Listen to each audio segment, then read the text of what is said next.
Ready for a great weekend? Yep. I'm ready for a great weekend. I can tell you that. I am most definitely ready for a long week, but a productive week.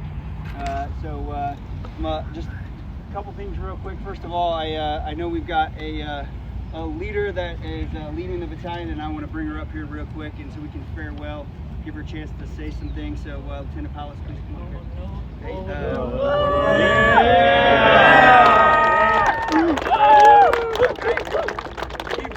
If you've been around the battalion a while, Lieutenant Palace is no stranger. She has absolutely killed it as a lieutenant and generally as a leader in this battalion.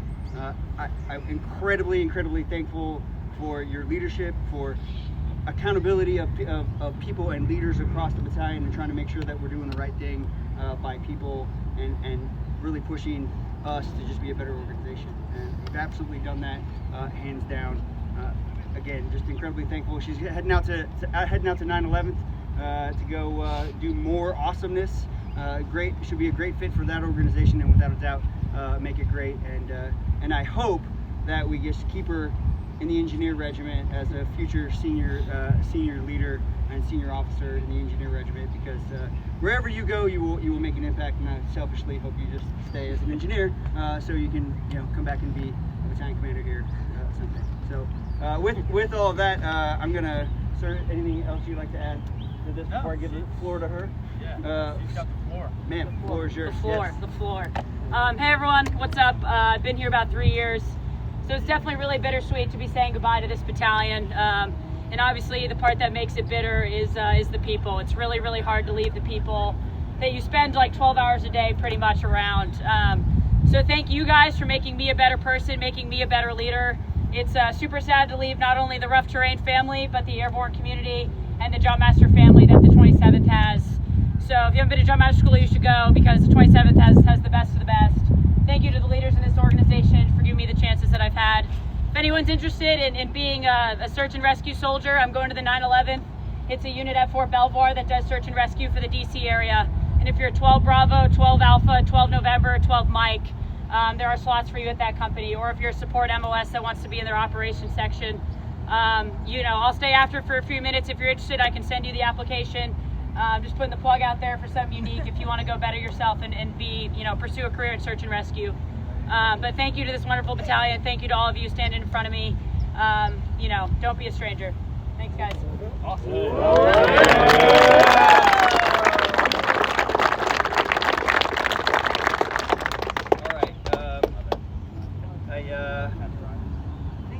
I think that's it. Do we have any new sappers, any new airborne folks that are in here that have pulled up in front of the formation? No. We're gonna get some next week. That's all right. We've got four at airborne school now. 9 at sapper. New jump masters? Who? Yeah. Where are they at? New jump. Hey. Oh yes, our corporal. Woo! Yes. Look, hey, look at. I just want y'all to take a nice deep look at this. If you can't see, that's Corporal Stripes. That's a Corporal signal Stripes here. right there. Okay, and he's a jump master, and that is what I call the definition of. Oh yeah, let's go, Lieutenant French. Don't be shy. Yeah, come on. This is what I call exceeding the standard right there, right? Like, hey, I'm not even a sergeant yet, but I am exceeding the standard. He is exceeding the standard. I sure as hell wasn't a jump master as a corporal, and I was in an airborne unit before then. So incredibly impressive, and very thankful. And for Lieutenant French, same thing, setting the standard. So if you are a corporal or lieutenant above, really just say corporal and above, right? Like. What are you waiting on? Let's go. I think we're getting close to where we can get some permissive slots for 264, and then y'all will be included in that. So just get ready, all right? It'll be coming. We're coming after y'all as well. So thank you, appreciate it. Great. And we got 4 in Jump Master again right now. So whatever switch has flipped from like some previous conversations, it's working. Keep doing it, because we have a lot of leaders that are just saying, hey, yep, I'll go. And so keep that up, please. It is truly awesome and inspiring. Give them another round of applause.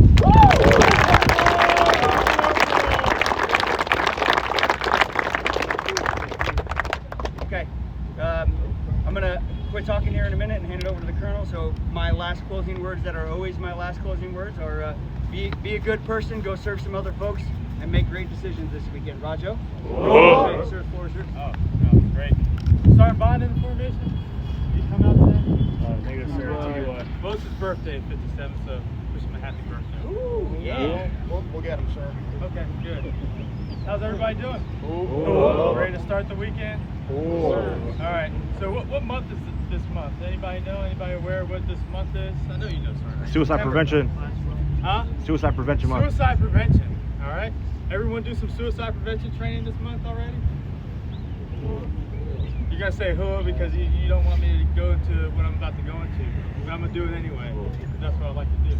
All right. So we're gonna talk a little suicide prevention. All right. So I'm gonna tell you about a situation I was in as a company commander several years back. And it's about a suicide event, and it's personal to me, but I just want to give you this vignette so that we're looking out for the soldiers in our formation. A couple weeks ago, or was it last week, we talked about a soldier in the 39th BEB that committed suicide. Our hearts are out to him, but this is something that's happening in our formations, and it's something that I believe is preventable, and it's preventable by the leaders and the soldiers in the formation looking out for each other.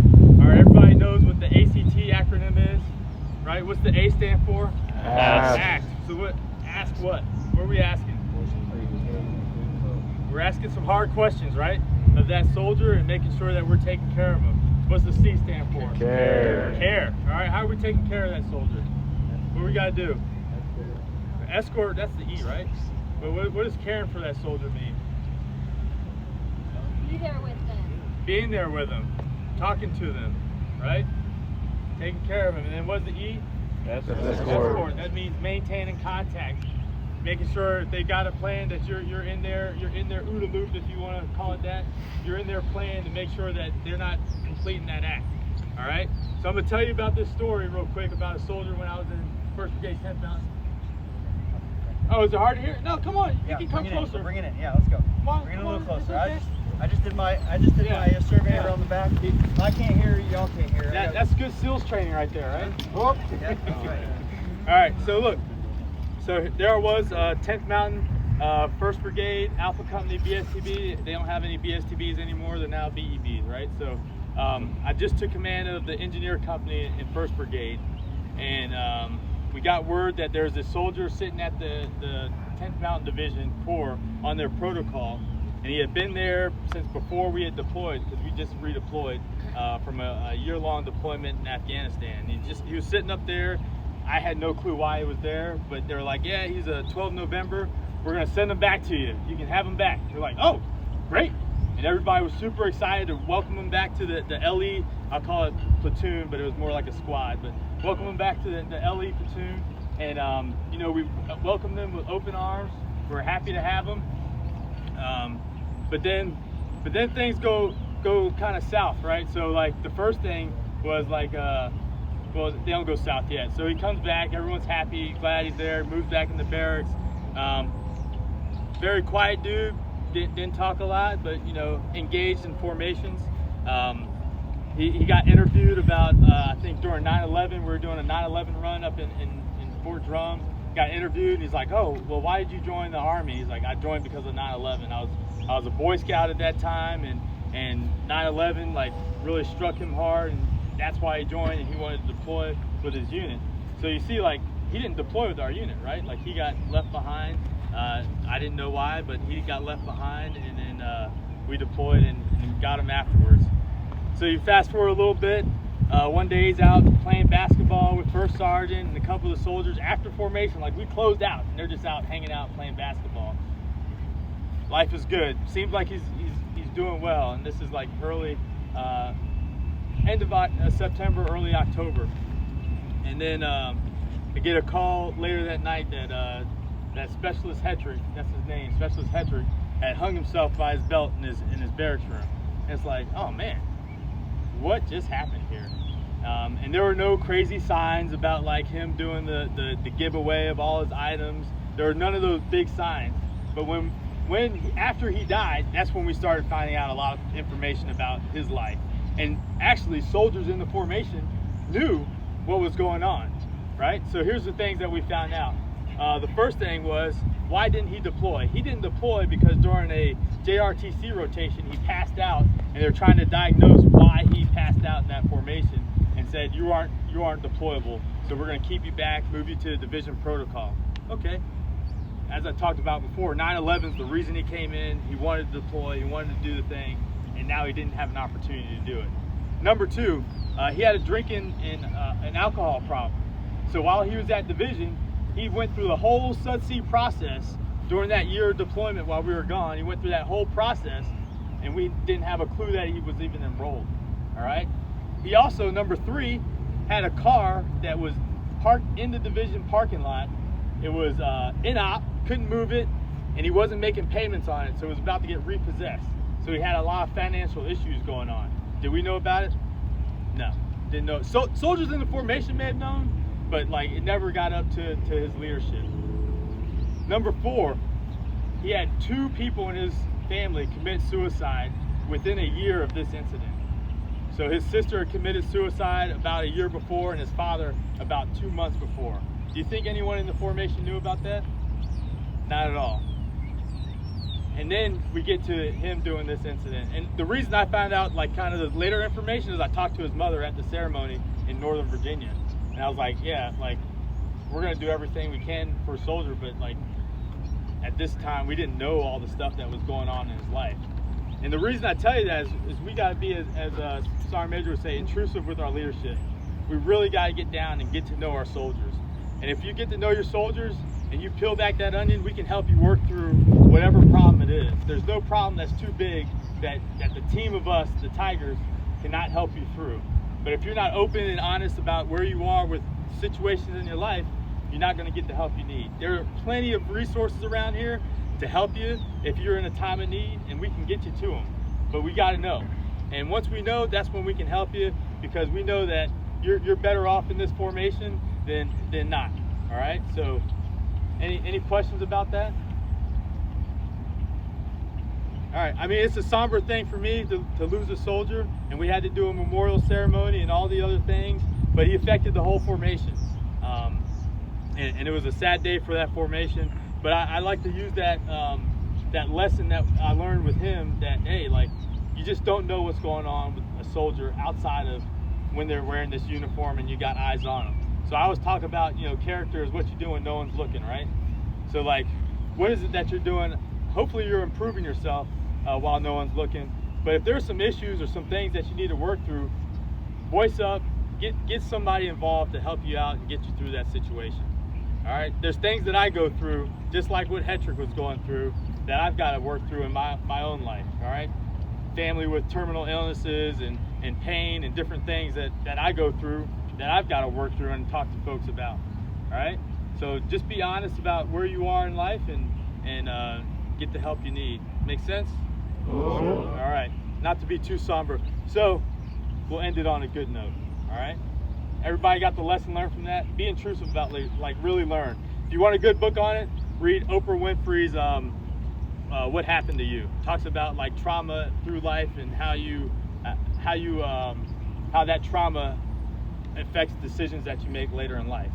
All right, and Oprah, it was like sexual assault, harassment type of stuff going on, and how she turned that into a positive and started that whole show that she had. But if that's a good book to read about how to start asking the right questions. That first A in ACT, right? Like asking the right questions to get soldiers the help they need. But again, we're going to end on a happy note. So who from 264 do we want to recognize this week? Who's been doing great stuff in 264? Archie. Archie, come on up, Archie. Yeah. Whoever yelled at you guys to talk about it. 618th, who we got? Jackson. Who we got? Jackson. Just one, you only get one. Jackson. Going with Jackson, all right. 161. Lieutenant Patel. Come on, Patel. 57. Yeah. All right, they're thinking about it. FSC. Why would you say so? Who we got? There's this battle line. Come on up. What happened to Applebee's, HAC. sir? Dark Cup. Get up there. Project, get over here. Damn. We got everybody? Missing brigade. Somebody else. I don't know.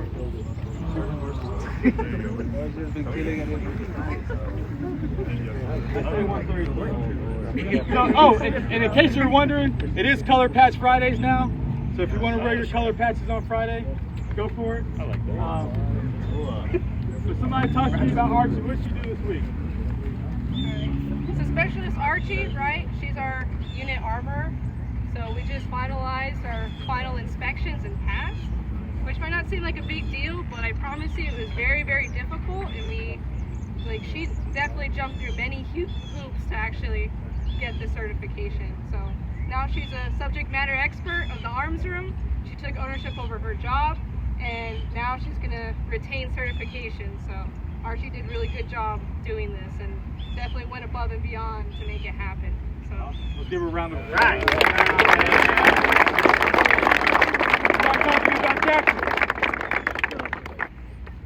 Specialist Jackson's been a driving force in the motor pool for us for maintenance this week. On Wednesday we hit LTTs doing levels of progression, and he took it super serious and was motivating the guys, getting after it.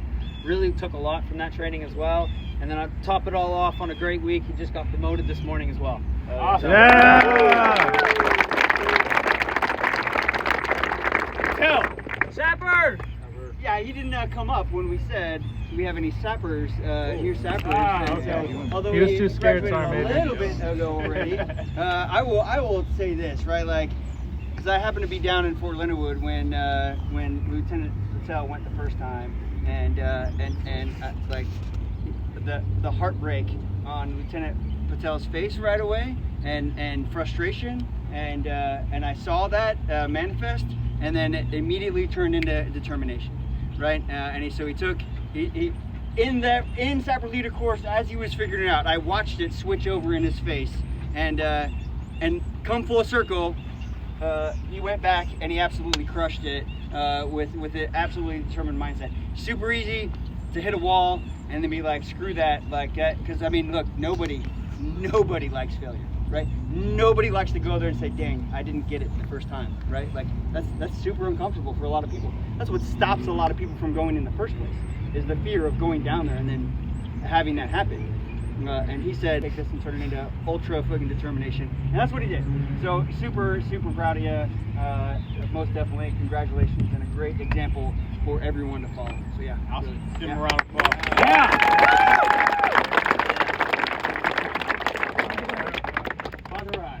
Badarai. Let's talk about Badarai. Uh-oh. All right, in tandem, he's part of one of the many maintenance guys that we have here. So including driver's training, he also took part in the ORS, really helping our maintenance plan and also getting after it with scheduled and unscheduled services, and also took part in the cyclic inventories that crushed it. We finished all cyclic inventories within 2 to 3 days. So that's a lot of lens, but this guy took point in all of it. So Nice. all of it.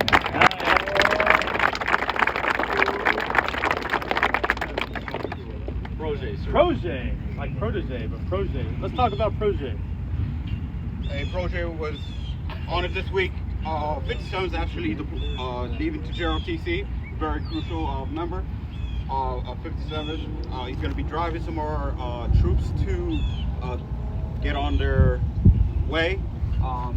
Whatever we need, he's always been there, and he's definitely going to be there this week, leading 57 out the door. Awesome. Appreciate you.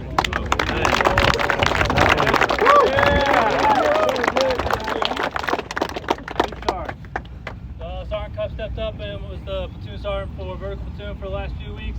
He also took over our driver's training program and led night driver's training for us this week. And on top of that, they got the Sicily ADR pad report this week. So managing a lot of things, a lot of help from your team, but you did a great job. And he got white salute. Oh, yeah.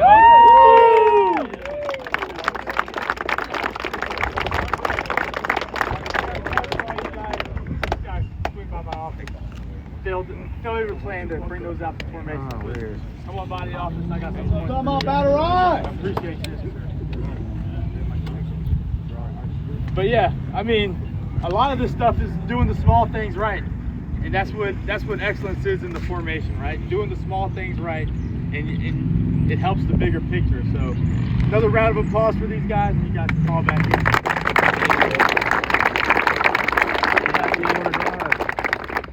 All right, any big announcements for the group? I think something's going on tomorrow. I gotta look at my boss signal stuff. I think there's something going on. Anything? Aren't they doing like the big moon bounce? Is that this weekend? Yes. All right. What else? What else is going on this weekend? 57th leaves for Derek. And we got what's the next week? Nasty. Nasty week. week. Oh, okay. Nasty week next Yeah, week. jump week. 57th heading out to JRTC to knock it out of the park, get some rough terrain jumps in, do some crazy breaching out there. HAC, FSC knocking out ORS with the 18th Airborne Corps IG. Let's see, 161 hanging out of Sicily drop zone, doing a lot of FLS repair. Thank you to Vertical for knocking out some of the E-Dirts pads. What else? 264 is going to range, big 264. range week next Heading out to the range. We got 320s, M4 and 249s that we're going to be knocking out next week. If you don't shoot expert, it don't count. Just saying. Hey, we're all about shooting experts. We got to build ESBs, right? So, any questions with me or Sergeant Major before we close it out? Fickle finger of death. I might ask someone to ask a question. No questions? Everyone's good? Everyone's got a good plan for the weekend? All right, All right, again, just as Sergeant Major said, have good character. It's what you do when no one's looking. Fall back.